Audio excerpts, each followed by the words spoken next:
오늘 스위치 신학의 제목은 내가 너희를 쉬게 하리라입니다. 본문은 마태복음 11장 25절에서 30절의 말씀이고, 저는 육성교구를 담당하는 김덕민 목사입니다. 할렐루야. 하나님의 크신 은혜와 평강이 이 저녁 변함없이 주님 앞에 나와 예배한 우리 모두에게, 또한 영상으로 예배한 우리 모두에게 가득하시기를 먼저 간절히 축원합니다. 몇 해 전부터 경제계와 또 노동계에 있어서 이슈가 되는 것 중에 하나가 주 4일제입니다. 그 내용은 말 그대로 기존의 주일과 토요일을 제외하고 월요일, 화요일, 수요일, 목요일, 금요일 중에서 노사가 협상을 통하여서 하루를 정해서 쉬고 나머지 4일을 일하는 어떤 그러한 내용이다라고 할 수 있습니다. 이를 주장하는 쪽은 그 내용은, 그 이유가 무엇이냐, 충분한 쉼으로써 집중력을 높이면 오히려 생산력이 높아져서 효율적으로 일할 수 있다라고 그렇게 주장합니다. 실제로 아이슬란드는 2015년부터 2019년까지 주 4일제를 실험적으로 진행한 이후에 노동인구의 86%가 단축 근무를 하고 있으며 그에 대해서 긍정적인 효과를 보이고 있다라고 그렇게 이야기합니다. 미국도 기업의 8%에서 약 12%의 기업이 주 4일제를 도입하고 있으며, 아랍에미레이트는 2022년부터 공식적으로 주 4.5일제를 도입하고 있습니다. 듣기만 해도 좋은 모습인 것 같다라는 생각을 하게 되었는데요. 우리나라는 주 6일제를 시행하다가 2014년 주 5일제를 전면적으로 도입하게 되었고, 2011년 7월부터 주 5일제가 온전히 시행하게 되었습니다. 또한 최근에 주 4일제를 도입하는 기업들도 생기게 되었고, 정치권에서도 관심을 갖고 있는 내용이다라고 할 수 있습니다. 왜 이러한 이야기들이 나오고 또 실질적으로 그러한 일들이 이루어지는가를 생각해 보면 여러 가지의 이유가 있지만, 인간에게는 쉬고 싶어하는 욕구, 평안을 추구하는 욕구가 있기에 그러한 일들이 이루어지는 것은 아닐까라는 생각을 하게 되었습니다. 쉬다라는 그 단어의 사전적인 정의는 하던 일을 멈추고 몸과 마음을 편안한 상태가 되게 하다라는 뜻을 가지고 있습니다. 우리가 잘 알다시피 단순히 하던 일을 멈춘다라고 해서 몸과 마음이 편안한 상태가 되지 않는다라는 것을 우리는 너무나 잘 알고 있습니다. 자, 그렇다면 무엇이 과연 참된 쉼이 되는 것일까요? 오늘 본문에서 예수님은 이렇게 이야기하고 있습니다. 수고하고 무거운 짐진 자들아 다 내게로 오라. 내가 너희를 쉬게 하리라. 나는 온유하고 겸손하니 내게 와서 배우라. 그리하면 너희의 마음이 쉼을 얻으리라 라고 말씀하고 있습니다. 수고하고 무거운 짐진 자들아 주께 오라. 마음이 쉼을 얻을 것이다 라고 말씀하는데, 참 위로가 되고 힘이 되는 말씀이다 라고 할 수 있습니다. 인간들은 참된 쉼을 가지고 싶고 또 마음의 평안을 얻어 살아가고 싶은 것이 인간의 모습인데, 그 모든 것들이 주님께 나아간다라면 가능하다라고 오늘 본문은 말씀하고 있습니다. 그렇다면 그것이 어떻게 가능한 것인지, 오늘 본문을 통하여서 우리에게 주시는 그 말씀은 무엇인지 함께 나누고 기도의 제목을 삼고자 합니다. 첫 번째입니다. 수고하고 무거운 짐을 지고 사는 것이 우리의 인생입니다. 수고하고 무거운 짐을 지고 사는 것이 우리의 인생입니다. 오늘 보면 28절은 이렇게 이야기합니다. 수고하고 무거운 짐진 자들아 다 내게로 오라. 내가 너희를 쉬게 하리라 라고 말씀합니다.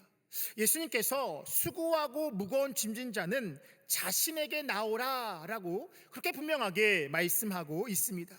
이 말씀을 그대로 해석해 보면 예수님께 나와야 하는 사람들의 특징이 무엇이냐, 수고하고 무거운 짐진 자라고 이야기할 수 있는데, 즉 특정인으로 정해지는 것 같은데, 그런데 가만히 생각해 보면 수고하고 무거운 짐을 지지 않는 사람은 단 한 사람도 없다라는 사실입니다. 인생은 고다라는 말이 있는데 불교 용어이기도 한데요, 인생 자체가 고통이다라는 어떤 의미를 가지고 있습니다. 불교뿐만 아니라 여러 종교들도 이 문제를 벗어나지 못했습니다. 또한 많은 지혜자들도 인생의 고난과 고통에 대해서 연구했지만 결국 이 문제에서 벗어나지 못하게 되었습니다. 이와 같이 삶이 고난이고 또 고통이고 또한 마치 우리에게 무거운 짐을 진 듯한 그러한 상황인 것은 비록 기독교인뿐만 아니라 대부분 사람들은 알고 있으며 또 그것을 인정하는 것이 인생의 모습이다라고 할 수 있습니다.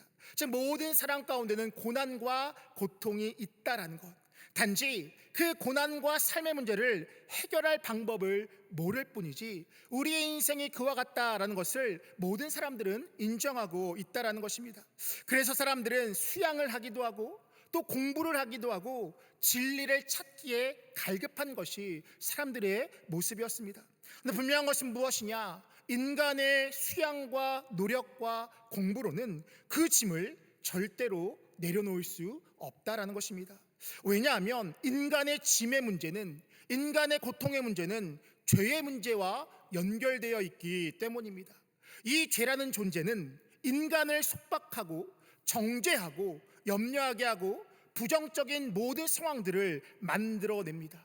또한 인간으로 하여금 고난과 고통, 인생의 짐을 만들어내는 것이 그 죄의 역할이고 모습이다라고 할 수 있습니다. 근데 분명한 것은 무엇이냐? 성경은 죄 아래에 있지 않는 사람은 단 한 사람도 없다라고 분명하게 말씀하고 있습니다. 로마서 5장 12절입니다. 그러므로 한 사람으로 말미암아 죄가 세상에 들어오고 죄로 말미암아 사망이 들어왔나니 이같이 모든 사람이 죄를 지었으므로 모든 사람이 사망에 이르렀느니라 라고 말씀하고 있습니다. 결국 말씀 그대로라면 육신을 입은 우리 인간들은 단 한 사람도 결단코 죄의 문제에 있어서 자유로울 수 없는 것이 우리의 존재적인 한계다라고 할 수 있습니다. 또한 모든 인간이 죄인임을 증명해주는 또 다른 하나의 사실은 무엇이냐? 모든 인간은 죽는다라는 사실입니다. 성경은 우리 인간들이 죽는 이유에 대해서 그 죄의 사고로 인하여서 죽을 수밖에 없는 존재다라고 그렇게 이야기하고 있습니다. 즉 죄로 인해 사람은 죽는 것이고 인류 가운데 죽지 않는 사람은 없기 때문에 결국 모든 인류는 죄인이라는 결론에 이르게 되어지는 것입니다.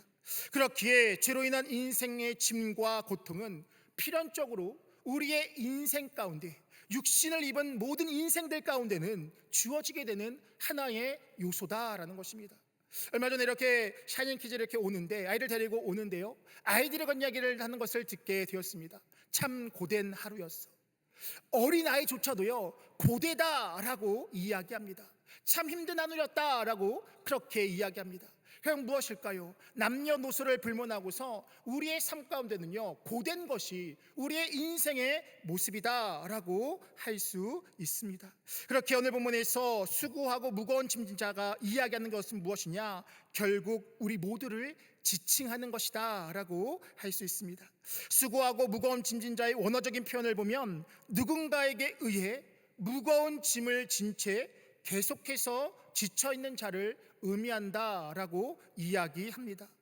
좁게는 당시에 그 바리새인들이 지우는 율법의 무게도 의미했지만 보다 넓게 해석해 본다라면 죄로 인하여서, 염려로 인하여서, 고통으로 인하여서 지어진 모든 상황과 환경, 내 마음의 상태와 모든 것들을 의미한다라고 할 수 있습니다. 죄로 인해 또 염려와 고통으로 인해 우리가 인생의 짐을 지고 있는 것이 우리의 인생이다라면, 그렇다면 우리는 과연 어떻게 해야 하는 것일까요? 우리의 삶 가운데 그와 같은 그 이유가, 우리의 삶 가운데 주어진 그 짐의 이유가 죄의 문제다라면 과연 우리는 어떻게 해야 하는 것일까요? 두 번째입니다. 그 짐을 주님께 맡겨야 합니다. 그 짐을 주님께 맡겨야 합니다. 본문 28절을 다시 한번 읽어보도록 하겠습니다. 수고하고 무거운 짐진 자들아 다 내게로 오라, 내가 너희를 쉬게 하리라 라고 이야기합니다. 오늘 본문은 분명하게 이야기합니다. 수고하고 무거운 짐진 자들아 내게 오라. 이 말씀을 통하여서 알 수 있는 사실은 예수님은 죄인을 초대하시는 분이라는 것입니다. 예수님은 예수님께 마음을 두고 나오는 모든 사람, 그 어떠한 사람도, 어떠한 상황 가운데 있는 그 사람들도 받을 만한 넓은 사랑과 모든 사람을 친히 부르실 만큼 절대적인 권위를 가지신 분입니다. 오늘 보면 27절은 이렇게 얘기합니다. 내 아버지께서 모든 것을 내게 주셨으니, 하나님께서 모든 것을 주셨기 때문에 그와 같은 권위가 있고 그 모든 것들을 감당할 수 있는 능력이 그에게 있다라는 것입니다. 즉 모든 권세를 가지신 그분이 죄로 인하여서 고통받고 있는 우리들에게 구원과 안식을 주시게 하여서 우리를 초청하시기에 우리가 할 일은 무엇이냐? 우리의 짐을 지고 예수님께 있는 모습 그대로 나아가는 것이 우리의 모습이 되어야 하는 것입니다. 자, 그렇다면 어떠한 짐을 가지고 나아가야 하는 것일까? 말 그대로 모든 짐, 모든 상황을 가지고 나아가는 것이 우리의 모습이 되어야 한다는 것입니다.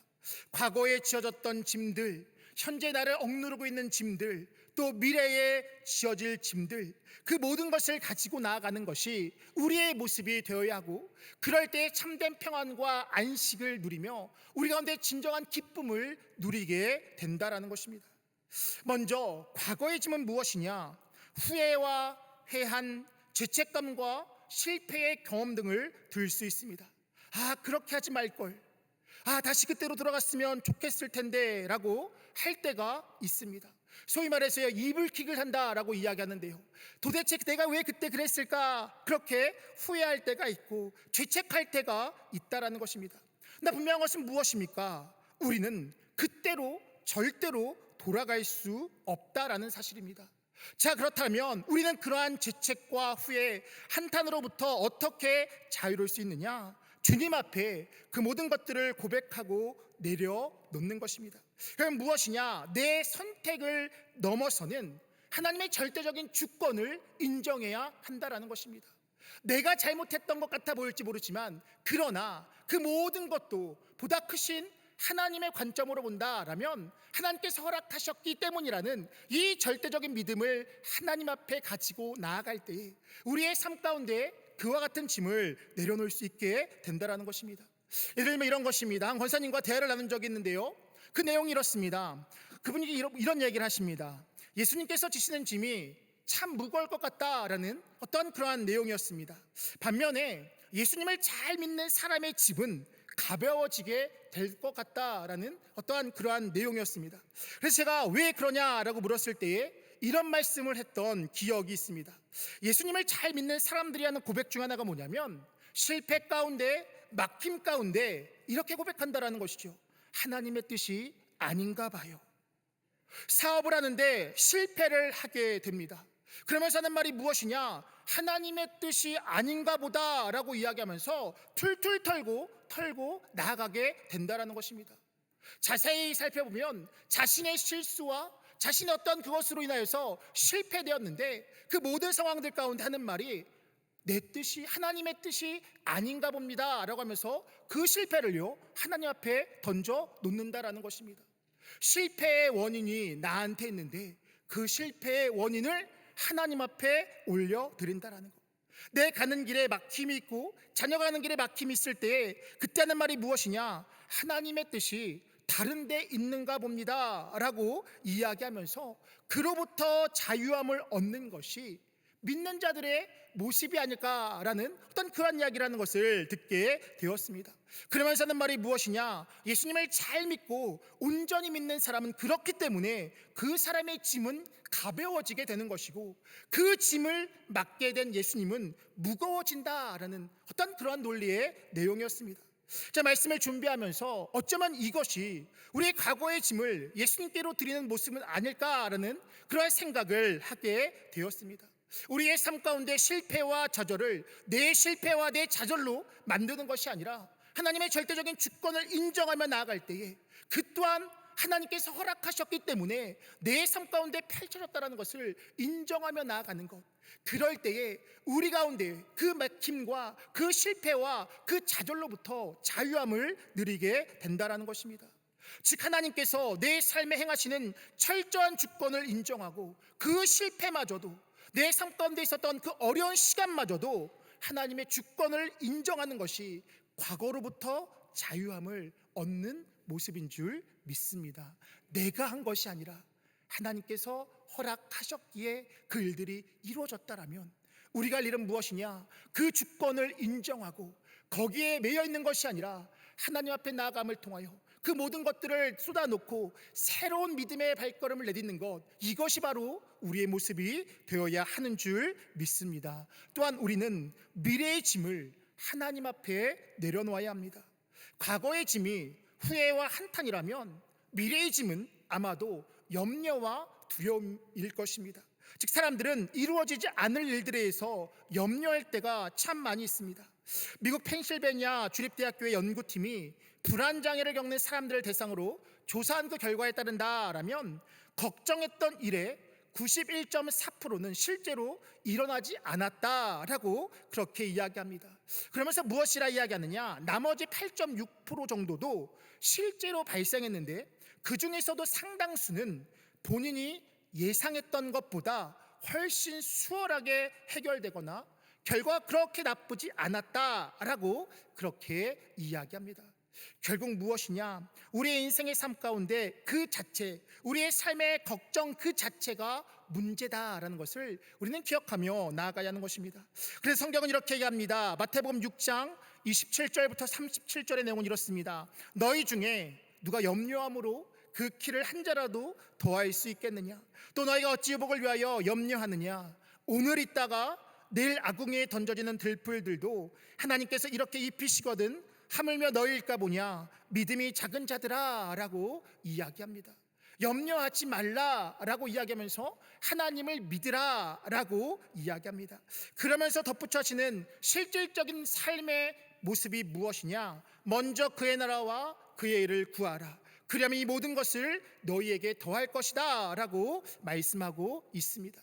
즉 예수님은 무엇이라 이야기하느냐? 염려하지 말고 하나님 안에 머물며 하나님을 믿고 그의 나라와 그의 의를 구하는 것이 우리 미래의 염려로부터 자유함을 얻는 모습이고 그의 삶 가운데 하나님의 은혜가 주어진다라고 이야기하고 있습니다. 자, 그렇다면 먼저 그의 나라와 그의 의를 구하는 삶이 무엇이냐?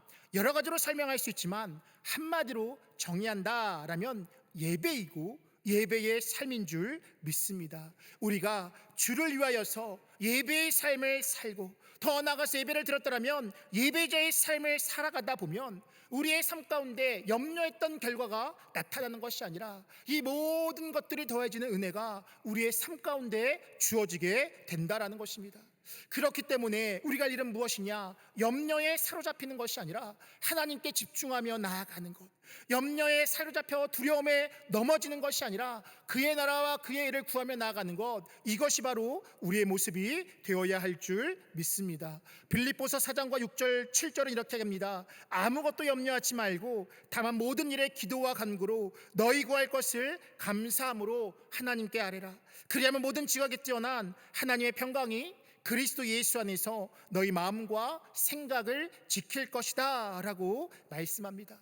즉 염려하지 않고 기도하고 간구하면 모든 지각에 뛰어난 하나님의 평강이 우리의 삶 가운데 이루어지게 된다라는 것. 그렇게 우리가 할 일은 무엇이냐? 미래의 짐도 하나님께 맡기는 것, 이것이 바로 우리의 모습이 되어야 할 줄 믿습니다. 더 나아가 우리는 오늘 지금의 짐도 하나님 앞에 내려놓아야 합니다. 오늘의 짐은 무엇일까 생각해 보면 힘듦과 고달픔과 또 외로움과 절망들, 우리가 지금 느낄 수 있는 어떤 그러한 삶의 묶임의 내용이다라고 할 수 있습니다. 이것은 어떻게 해결되어지느냐? 하나님의 사랑을 깨달을 때에, 하나님의 크심을 깨달을 때에, 또한 우리의 마음을 만져주시는 그 하나님을 만날 때에 이겨낼 수 있다라는 것입니다. 그것은 무엇이냐? 바로 십자가의 사랑이라는 것. 나를 위해서 죽으신 그 십자가를 바라볼 때에, 그 사랑이 깨달아질 때에, 더 나아가서 나를 안아주시는 그 예수님을 경험할 때에 우리의 마음 가운데 힘듦과 고달픔과 외로움과 절망들은 사라지고 하나님의 은혜가 우리의 삶 가운데 충만하게 임하게 되는 줄 믿습니다. 언젠가 새벽에 설교를 했던 그러한 시간들이 있었는데요, 설교를 마치고 이제 통성기도를 인도를 마치고 자리에 이렇게 앉게 되었습니다. 그리고 불이 꺼져 있는 그 상황 가운데 제 마음 가운데 문득 참 힘이 든다, 고되다라는 생각을 한 적이 있습니다. 더 정확히 말한다면 그러한 생각이 내 마음 가운데 틈타서 들어왔던 것 같습니다. 그래서 아무 기도도 하지 않고 그냥 가만히 있으면서 하나님께 이렇게 물은 적이 있습니다. 하나님, 참 힘드네요. 그런데 하나님, 저 잘하고 있나요? 라고 그렇게 제가 마음속으로 하나님 앞에 올려드렸을 때 하나님께서 내 마음 가운데 감동으로 주신 음성이 무엇이냐? 잘하고 있어, 수고하고 있어 라는 그 음성이 내 마음 가운데 이렇게 쏟아올랐습니다. 근데 제가요, 그 말씀을, 그 마음의 감동이 이렇게 있는데 정말 아무 생각도 들지 않고요, 눈물에 눈물이 맺히고 그 눈물이 제 뺨을 이렇게 흐르는 것을 느끼게 되었습니다. 그렇지, 하나님이 알고 계시는구나 라는 그 생각이 제 마음 가운데 이렇게 들렸을 때에 너무나 큰 위로로 다가오게 되었습니다. 그리고 나서 새벽기도를 마치고 다시 일상으로 돌아왔을 그때에 여전히 많은 일들이 있었지만 그 위로하심이 제 안에 충만했기에 다시 한번 힘을 얻고 기쁨으로 나아갔던 기억이 있습니다. 이것입니다. 그냥 무엇이냐? 현재의 문제는 주님을 만날 때에, 주님께서 위로하시는 그 말씀을 들을 때에 우리 가운데 그 상황을 넘어서는 능력이 우리의 삶 가운데 주어지게 된다라는 것입니다. 그렇기 때문에 우리가 할 일은 무엇이냐? 하나님 앞에 머물러야 하는 것입니다. 하나님 앞에 머물 때에 그 음성이 우리 가운데 들리게 되고 하나님의 손길이 우리의 마음 가운데 닿아지는 역사가 있게 될 줄 믿습니다. 더 나아가 분명한 것은 그 주님은 우리를 위로함에 그치시는 분이 아니라 실질적으로 우리의 삶을 인도하시고 세워가시는 분이라는 사실입니다. 두려워 걱정하는 문제를 위로함에 그치는 것이 아니라 잘하고 있어, 내가 너와 함께하고 있어, 여기에서 그치는 것이 아니라 하나님의 능력은 실제적으로 우리의 삶 가운데 문제를 해결해 주시고 인도해 주시는 분이라는 사실입니다. 야고보서 1장 5절입니다. 너희 중에 누구든지 지혜가 부족하거든 모든 사람에게 후히 주시고 꾸짖지 아니하신 하나님께 구하라, 그리하면 주시리라 라고 말씀합니다. 또 마태복음 7장 7절과 8절입니다. 구하라, 그리하면 너에게 주실 것이요, 찾으라, 그리하면 찾아낼 것이요, 문을 두드리라, 그리하면 너희에게 열릴 것이니 구하는 이마다 받을 것이요, 찾는 이는 찾아낼 것이요, 두드리는 이에게는 열릴 것이니라 라고 말씀합니다. 단순히 위로가 아니라 하나님은 구하라 말씀하십니다. 찾으라 말씀하십니다. 문을 두드리라 말씀하십니다. 그러면서 하시는 말씀이 무엇이냐? 위로에서 그치는 것이 아니라 문이 열리고 찾아질 것이며 또 구하는 것들을 받게 될 것이다 라고 분명하게 말씀하고 있습니다. 독일 비네네스트 성경학교의 에리 샤우어는 이와 같이 이야기했습니다. 당신에게는 능력이 없다. 원수가 더 큰 능력을 가지고 있다. 하지만 하나님 모든 능력을 가지고 계시다. 그러므로 아무런 능력이 없는 상태 그대로 하나님께 나아오라. 전능하신 그분은 영원토록 풍성한 능력을 가지고 계신다. 당신은 원수의 강한 능력을 정복할 수 있다. 하나님의 전능하심은 당신의 무력함을 가지고도 모든 에너지를 이기고 승리하게 하신다라고 그렇게 말씀하고 있습니다. 또 홀로코스트의 성중자였던 코리 덴 붐은 이렇게 이야기합니다. 하나님께 모든 것이 가능하다면 그분을 믿는 모든 사람에게도 모든 것이 가능한 것이다 라고 말씀하고 있습니다. 이와 같은 역사가, 이와 같은 도우심의 은혜가 하나님께 나아가는 자들에게 주어지게 되는 줄 믿습니다. 바라는 것은 삶의 문제 앞에서 하나님과 다짐을 통하여서, 과거의 삶의 문제에 대해서는 하나님의 주권을 온전히 인정함을 통하여서, 미래의 삶에 대해서는 염려를 하나님께 맡김을 통하여서 주님 안에서 참된 자유와 승리를 누리며 나아가는 우리 모두의 삶이 되시기를 간절히 축원합니다. 끝으로 그리하면 쉼을 얻게 됩니다. 그리하면 쉼을 얻게 됩니다. 예수님은 분명하게 말씀하셨습니다. 수고하고 무거운 짐진 자들아 다 내게로 오라. 그리하면 내가 너희를 쉬게 할 것이다 라고 이야기합니다. 하나님께서 그들을 쉬게 할 것이다. 예수님께서 그들을 쉬게 할 것이다 라고 그렇게 말씀합니다. 그것이 어떻게 가능하느냐? 오늘 본문의 표현대로 하면 아버지께서 모든 것을 예수님께 주셨기 때문입니다. 앞서도 읽었지만 본문 27절은 내 아버지께서 모든 것을 내게 주셨으니 라고 이야기합니다. 그 아버지가 누구시냐? 오늘 본문 25절은 이렇게 이야기합니다. 예수께서 대답하여 이르시되 천재의 주제이신 아버지요. 천재의 주제이신 아버지가 모든 것들을 예수 그리스도에게 허락하셨고 그것을 통하여서 모든 권한을 주셨기에 그 모든 것이 가능하다라는 결론이 이루어지게 되는 것입니다. 우리가 잘 알고 있는 순교자 주기철 목사님은 이렇게 말씀하셨습니다. 내가 나의 십자가를 지는 것이 아닌 주께서 내 십자가를 지고 가시고 있습니다. 그렇게 우리는 그 무거운 짐을 내려놓을 수 있는 것입니다. 주님께서 내 십자가를 지셨기 때문입니다 라고 이야기합니다. 근데 중요한 것은 무엇이냐? 오늘 본문은 이 모든 것을 지혜 있는 자에게는 숨기시고 어린아이에게 나타내셨다라고 그렇게 말씀합니다. 오늘 살펴보는 마태복음 11장 25절에서 30절의 말씀의 그 주제는 무엇이냐? 하나님께서 용납하시는 사람들이 누리는 은혜의 내용입니다. 즉 이와 같은 쉼을 얻는 것은, 이와 같이 자유함을 얻는 것은 인간의 노력과 지혜가 아니라 하나님께서 용납하시는 사람들이 누리는 은혜다라는 것입니다.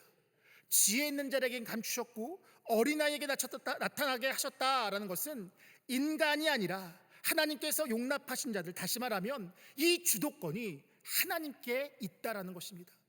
하나님께서 허락하시는 자가 그 무거운 짐을 내려놓는 은혜를 누리게 된다라는 것. 하나님께서 용납하신 사람들을, 더 쉽게 말한다면 믿음을 주신 사람들은 그렇게 되어져 버린다라는 것입니다. 근심과 걱정과 염려를 내려놓아야지, 아무리 외치고 노력한들 내려지는 것이 아니다라는 것입니다. 설교 초기에서 말했던 것처럼 인간의 노력과 어떤 열심과 탐구와 어떤 수행으로 그것들이 내려지는 것이 아니라 예수님이 믿어짐을 통하여서 나도 모르게 그 모든 것들이 사라져버리게 되는 것이고, 근심과 걱정과 염려가 내려져 버리게 되는 것이고, 그 하나님에 대한 믿음을 안에서 승리의 은혜가 주어지게 된다라는 것입니다. 여기서 필요한 것은 무엇이냐? 지혜도 아니고 슬기도 아니라 하나님의 전적인 은혜다라고 말씀하고 있습니다. 이것이 바로 오히려 지혜 있고 슬기 있는 자들에게 숨기시고 어린아이에게는 나타내셨다라고 하는 그 표현의 내용이다라고 할 수 있습니다.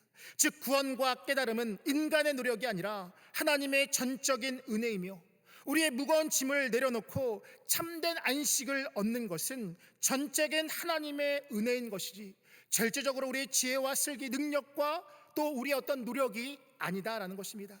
그렇기 때문에 우리가 할 일은 무엇이냐? 그 하나님 앞에 이 모든 한계를 온전히 내려놓고 하나님의 은혜를 겸손히 구하며 나아가는 것, 그것이 바로 우리의 모습이 되어야 할 줄 믿습니다. 내가 짐을 내려놓는다라고 아무리 노력한다고 한들 내려지는 것이 아니라 하나님의 은혜가 내 안에 충만하게 이루어지게 될 때에 하나님의 은혜가 우리의 삶 가운데 이루어지게 된다라는 것입니다. 물론 세상의 지혜와 슬기로움이 우리의 삶 가운데 당장의 문제를 조금 더 편안하게 하고 당장에 보이는 문제들을 해결한 것처럼 보일지 모르지만 분명한 것은 그것에는 한계가 있다라는 것입니다. 언젠가 유명 가수가 했던 그 내용을, 강의를 했던 내용을 들은 적이 있는데 그런 내용을 합니다. 그는 자신의 인생 가운데 정말 성공하고 싶었다라고 이야기하면서 정말 그러한 노력으로 인하여서 그 분야에서 성공을 이루게 되었다라는 것입니다. 그런데 그 성공 이후에 어떠한 무엇인가 공허함이 그 안에 계속 찾아오게 되었다라는 것. 그 다음은 무엇일까? 그 다음은 무엇일까라는 그런 생각이 들게 되었던 것입니다. 이와 같이 세상의 성공이, 부와 명예와 인기가, 더 나아가서 내가 바라는 그것이 이루어졌다고 한들 그것이 내게 참된 쉼을 주는 것이 아니다라는 것입니다. 인생에 있어서 부와 영광을 누렸던 솔로몬은 그의 인생의 말미에 이렇게 고백합니다. 전도자가 이르되 헛되고 헛되며 헛되고 헛되니 모든 것이 헛되도다. 헬에서 수고한 모든 수고가 사람에게 무엇이 유익한가? 라고 그렇게 이야기합니다. 이것을 다르게 표현한다면 세상의 그 어떤 것이 우리를 만족을 시킬 수 없다라는 것, 그로부터 우리에게 어떠한 참된 위로와 평강이 줄 수 없다라는 것, 그렇기에 우리는 하나님의 은혜와 긍휼을 구해야 되는 것이고, 그 모습에 대해서 오늘 본문은 예수님의 멍에를 메고 예수님께 배우라라고 말씀하고 있습니다. 본문 29절과 30절입니다. 나는 마음이 온유하고 겸손하니 나의 멍에를 메고 내게 배우라. 그리하면 너희의 마음이 쉼을 얻으리니 이는 내 멍에는 쉽고 내 짐은 가벼움이니라 라고 이야기합니다. 예수님은 율법의 멍에가 아닌 예수님의 마음을 메라 라고 이야기하고, 예수님의 그 온유하고 겸손한 마음을 이야기하면서 예수님께 배우라라고 이야기합니다. 이는 예수님의 모습을 모방하고 경험을 배우라는 것이 아니라 예수님만이 전해줄 수 있는 진리를 배우라는 것이고, 더 나아가서 완전한 신앙함, 완전한 믿음함에 이르라라고 이야기하고 있습니다. 이것이 어려워 보이는 것 같지만 우리가 그렇게 하나님 앞에 그 은혜를 누리고 하나님의 마음을 구하며, 더 나아가서 우리가 보다 완전한 신앙과 완전한 믿음에 이르기 위하여서 하나님 앞에 그것을 구하며 나아갈 때 우리 가운데 참된 위로와 평강이 넘치게 되는 줄 믿습니다. 감리교 창시자인 존 웨슬리는 이렇게 말합니다. 우리가 하나님과 세상 사이에 양다리를 걸치게 되면 이 둘 모두 사이에서 실망을 할 것이다. 이런 경우 어느 한쪽에서도 안식을 얻지 못한다. 하나님을 온전히 기뻐하지 못하고 평안을 누리지 못한다라고 그렇게 이야기하고 있습니다.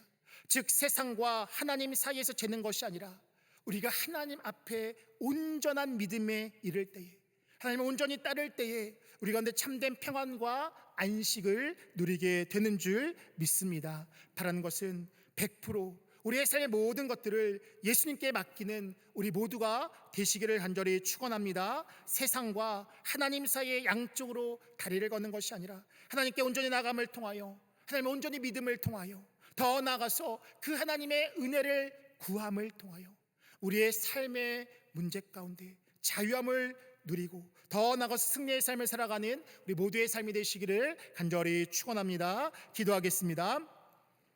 사랑과 은혜가 풍성하님 참으로 감사를 드립니다.